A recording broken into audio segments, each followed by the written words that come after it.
من عند غير الله لوجدوا فيه اختلافا كثيرا. بسم الله الرحمن الرحيم. السلام عليكم ورحمة الله وبركاته. الحمد لله العظيم في قدره، العزيز في قهره، العالم بحال العبد في سره وجهره، أحمده على القضاء في خلوه ومره، وأشهد أن لا إله إلا الله وحده لا شريك له إقامة لذكره، وأشهد أن محمدا عبده ورسوله المبعوث بالبر إلى الخلق في بره وبحره، وعلى آله وأصحابه والتابعين لهم بإحسان ما جاد السحاب بقطره وسلم تسليما أما بعد.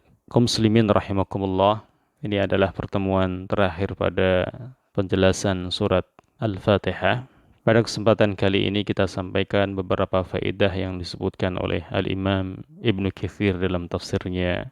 Faedah-faedah yang diambil dari surat yang teragung dalam Al-Quranul Karim, yaitu surat Al-Fatihah.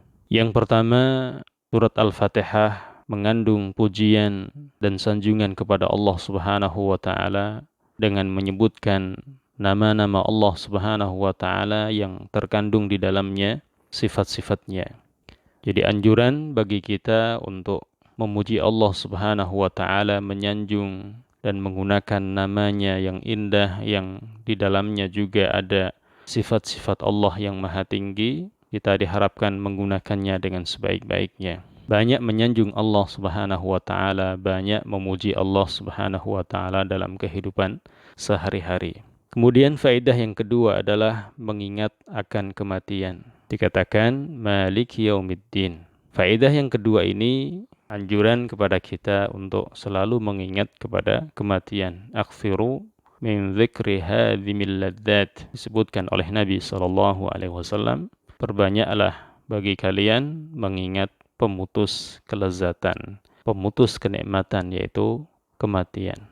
Dengan mengingat kematian, orang akan sadar diri dan mempersiapkan bekal menghadap Allah Subhanahu wa Ta'ala. Faedah yang ketiga, anjuran kepada seorang hamba untuk memohon dan meminta kepada Allah Subhanahu wa Ta'ala, bertawakal kepada Allah Subhanahu wa Ta'ala, tidak menyandarkan kepada kemampuan yang dimiliki. Dan ini dari ayat yang mulia, Iyyaka na'budu wa iyyaka nasta'in. Di situ kita memohon kepada Allah dan kita hanya menyembah kepada Allah, berlepas diri dari kekuatan-kekuatan yang kita miliki dan semuanya dengan izin Allah Subhanahu wa Ta'ala. Jadi anjuran untuk selalu memohon kepada Allah, sekalipun orang itu sudah baik, tetapi istiqomah perlu kita minta kepada Allah Subhanahu wa Ta'ala. Yang menjadikan kita saleh adalah izin dari Allah Subhanahu wa Ta'ala. Setelah kita berusaha, kita juga harus menyandarkan diri, bertawakal kepada Allah Subhanahu wa Ta'ala. Tanpa bertawakal dan memohon pertolongan kepada Allah, maka kita tidak bisa berada di atas kebaikan. Faedah yang keempat adalah anjuran untuk ikhlas dalam beribadah kepada Allah Subhanahu wa Ta'ala.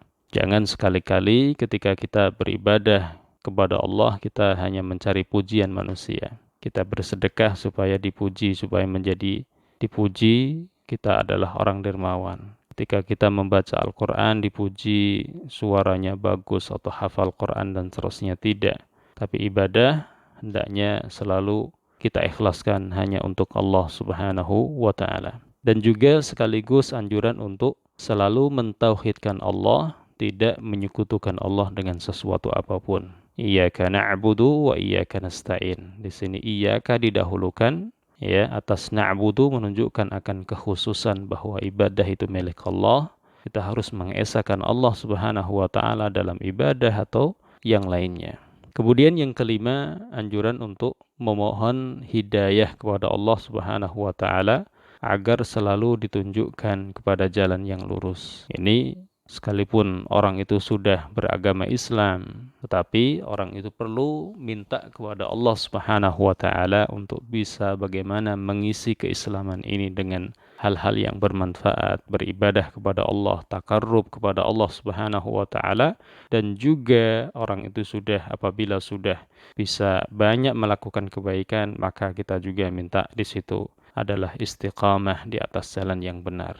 Jadi bukan meminta sesuatu yang sudah ada, tetapi ada sesuatu yang harus selalu kita minta, yaitu istiqamah di atas ketaatan kepada Allah Subhanahu wa taala. Kemudian yang keenam, anjuran untuk melakukan amal soleh dan berteman kepada orang-orang soleh, ya, berteman kepada seperti al-anbiya, siddiqin, syuhada, salihin, supaya kita nanti pada hari kiamat dibangkitkan dan bersama mereka, dimasukkan surga bersama mereka. Al-mar'u ala dini khalilih, di mana seorang itu berada di atas agama temannya. Maka kita diharapkan untuk mencari teman yang baik. Kita beribadah kepada Allah Subhanahu wa taala, juga dianjurkan untuk mencari teman-teman yang baik.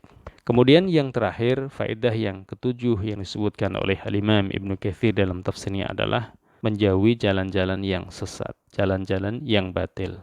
Biar nanti kita tidak dikumpulkan bersama mereka, orang-orang yang berada di atas kebatilan. Kita jauhi jalan mereka, kita tinggalkan mereka. Jadi secara keyakinan kita tinggalkan, juga secara pergaulan kita tinggalkan. Jadi orang yang sudah benar-benar sesat, orang-orang itu menyimpang dari ajaran Al-Quran dan Sunnah, maka kita harus jauhi. Ya, di sini dicontohkan dalam ayat yang mulia, siratal ladzina an'amta alaihim, ini jalan yang benar. Kemudian ghairil maghdubi alaihim, bukan jalan orang yang kau benci ya Allah, orang-orang Yahudi, waladhdallin, bukan jalan yang orang-orang yang tersesat. Ya.